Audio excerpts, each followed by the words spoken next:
जय श्री राम मेरे प्यारे दोस्तों, कैसे हो आप लोग। आशा करते हो आप लोग ठीक होंगे।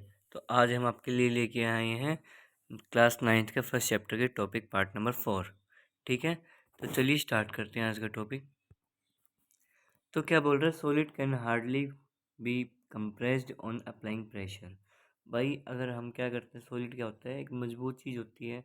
हम उसको कंप्रेस करें तो बहुत ज़्यादा क्या लगाने की ज़रूरत है, अपने को प्रेशर लगाने की ज़रूरत है।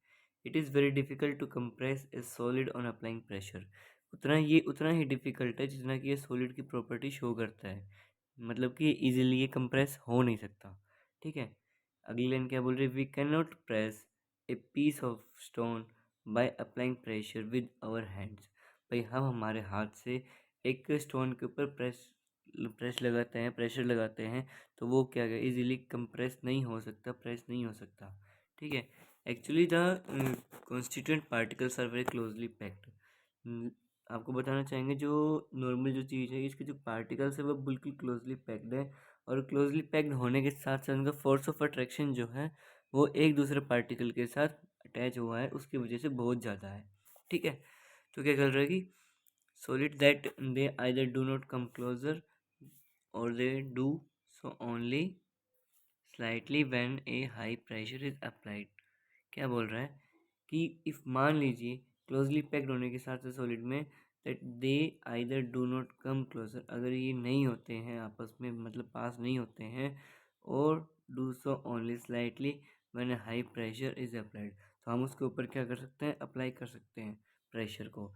ठीक है, जैसे कि आप जिस गद्दे पे बैठे हो, हाँ जी, जिस आप गद्दे पे बैठे हो, क्या ये सॉलिड में नहीं आता है? सॉलिड में आता है, लेकिन इसके जो पार्टिकल्स है वो इतने क्लोजली पैक्ड नहीं है। ठीक है, क्योंकि इसके अंदर क्या फिल हुई है, एक गैस भी फिल हुई है। ठीक है, देखिए एक एक्सेप्शन भी आ गई।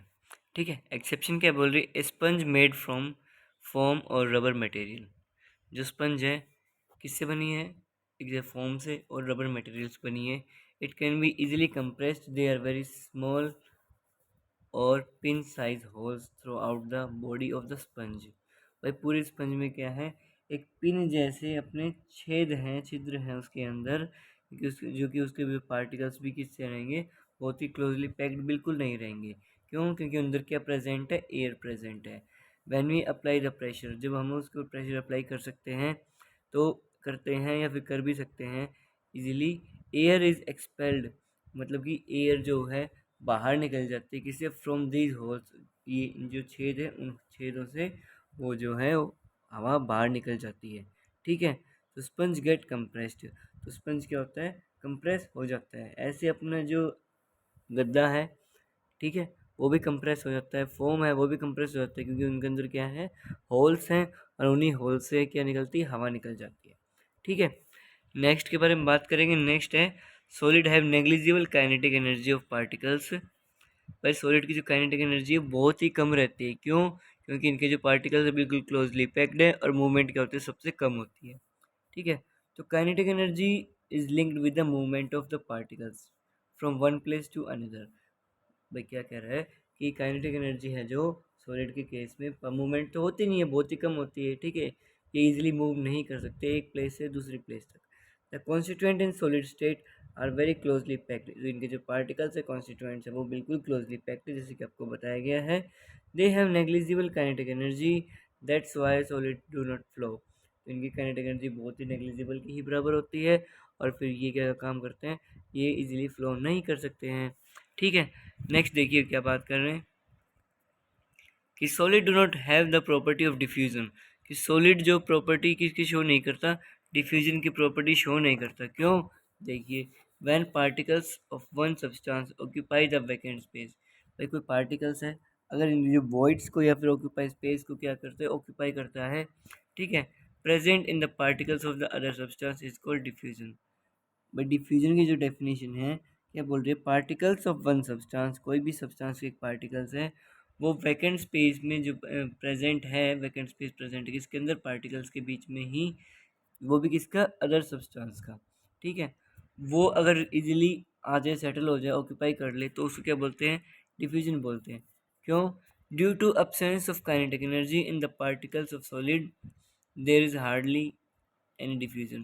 भाई क्या कह रहा है कि ये बोल रहा है कि अगर काइनेटिक एनर्जी एब्सेंस रहेगी, क्योंकि सॉलिड में क्या है, काइनेटिक एनर्जी तो नेग्लिजिबल के बराबर है। अगर काइनेटिक एनर्जी एब्सेंस है तो ये हार्डली इजीली डिफ्यूज हो भी सकता है, ठीक है, किसी भी डिफ्यूजन में कन्वर्ट हो सकता है। एग्जांपल, रॉक्स हो गए, स्टोन हो गया, वुड हो गया, क्रिस्टलाइन सॉलिड हो गया, मेटल्स हो गए लाइक आयरन, कॉपर, निकल एंड एटसेट्रा, ठीक है। ये सब चीज़ें थी। डिफ्यूजन दोबारा देख लीजिए क्या बोल रहा है कि जब पार्टिकल्स हैं किसी अनदर सब्सटेंस का, हम वो अगर वो ऑक्यूपाई कर रहा है वॉइड्स को किसी अदर सब्सटेंस में, ठीक है, उसी को क्या बोलते हैं, डिफ्यूजन बोलते हैं। अब क्यों, क्योंकि काइनेटिक एनर्जी अब्सेंस के कारण, क्योंकि पार्टिकल्स के सॉलिड सॉलिड केस में जो पार्टिकल्स हैं उनकी काइनेटिक एनर्जी बिल्कुल नहीं है, और लेकिन उनके अंदर हल्का सा वॉइड्स तो है, ठीक है। तो ये इजीली क्या है, ये हार्डली डिफ्यूज़ होता है। ईज़िली तो होता है लेकिन उसमें क्या लगता है, ज़्यादा एनर्जी की रिक्वायरमेंट रहती है, ठीक है, क्योंकि उसमें वॉइड्स जो है बहुत ही कम हैं, स्पेस बहुत कम है। क्यों, क्योंकि देख लीजिए कि मान लीजिए कि हम अपना हाथ एयर में मूवमेंट कर सकते हैं, लिक्विड में कर लेंगे, लेकिन सॉलिड केस में वो होगा नहीं, ठीक है। नेक्स्ट देखिए, बात करें लिक्विड स्टेट ऑफ मैटर के बारे में। लिक्विड स्टेट क्या बोलती है कि we have seen that the rigidly maximum in the solid state, fluidity और particles motion in negligible। जैसे कि आपको पता है कि सॉलिड स्टेट में जो है क्या, रिजिड जो मतलब ठोर है, कठोर जो चीज़ होती है वो मैक्सिमम होती है, और फ्लूइडिटी की टेंडेंसी मतलब फ्लो करने की क्षमता जो होती है बहुत ही कम होती है। किस केस में, सॉलिड केस में। In the solid state of a substance both the character are different. भाई सॉलिड स्टेट के जो सब्सटेंस हैं और लिक्विड स्टेट के सब्सटेंस दोनों ही अलग अलग प्रॉपर्टी शो करते हैं, क्योंकि फ्लो करने की टेंडेंसी लिक्विड में भी होती है और गैस में, लेकिन गैस में तो बहुत ज़्यादा होती है और सॉलिड में सबसे कम होती है, ठीक है। In the liquid state of substance both the character are different. Liquid state के अंदर जो है दोनों करेक्टर अपने अलग अलग रहेंगे सॉलिड कंपेरिजन में। The liquid are less rigid, तो लिक्विड जो है कम रिजिड है, कठोर कम है, then the solid solid comparison में। And the molecular motion is also comparatively more, मतलब कि एक तरह से मान लीजिए कि अगर इसमें पार्टिकल्स क्लोजली पैक्ड नहीं है अपने लिक्विड में, और ये इजीली मोलिकुलर के अंदर मोशन जो है, मोलिकुल्स के बीच में जो मोशन जो है इजीली मूवमेंट कर सकते हैं इसके जो पार्टिकल्स हैं। Both the character in liquid state are because of the presence of weak intermolecular force या फिर इंटर पार्टिकल फोर्स। क्यों, क्योंकि भाई एक बात बताओ, इसके अंदर जो हैं पार्टिकल्स वो इजीली मूव कर पा रहे हैं।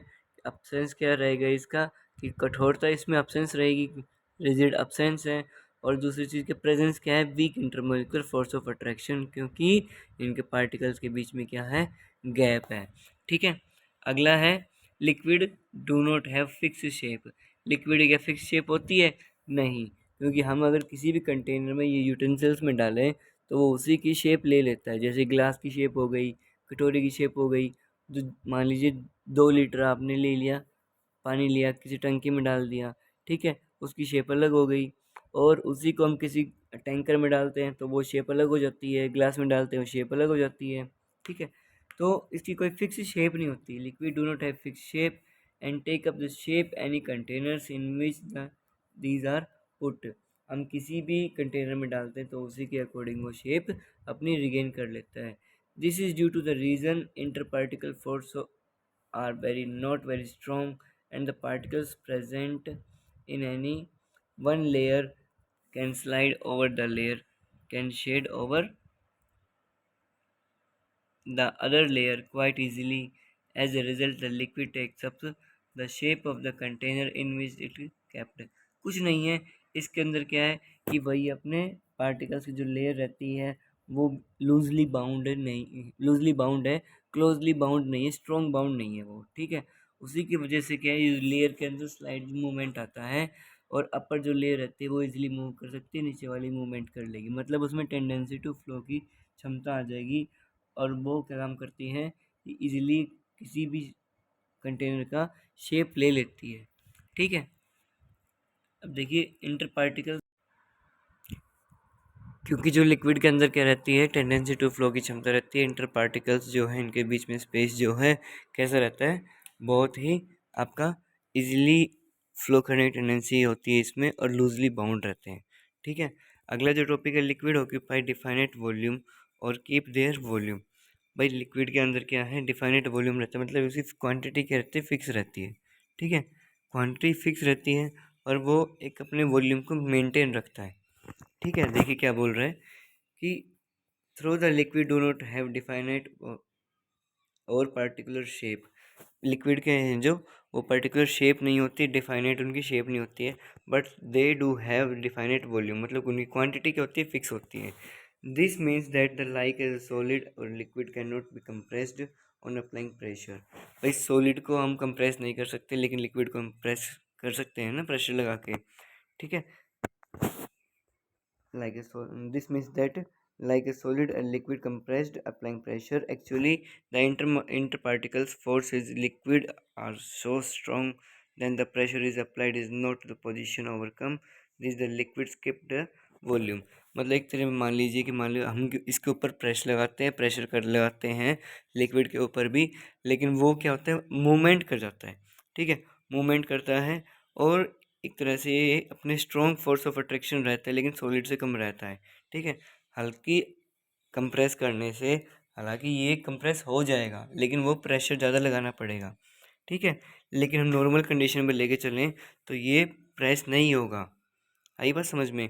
भाई क्या कह रहा है कि नॉर्मल प्रेशर लगा रहे हैं तो इजीली कंप्रेस नहीं होगा, लेकिन हाई प्रेशर लगाएंगे लिक्विड के ऊपर तो कंप्रेस हो जाएगा। उसका बॉइलिंग पॉइंट पर कम लगाएंगे, फ्रीजिंग पॉइंट उसका बढ़ाएंगे तो इजीली वो कंप्रेस हो जाएगा। ठीक है, देखिए नेक्स्ट के बारे में बात करते हैं। आज के लिए इतना काफ़ी है। अगर आपको ये वीडियो अच्छी लगे तो वीडियो को लाइक करें, चैनल को ज़्यादा से ज़्यादा शेयर करें ताकि हेल्पफुल लोगों के पास ये पहुंच सके और उनके बेनिफिट रहे आने वाले एग्जामिनेशन हॉल में भी। ठीक है, okay, thank you, have nice day.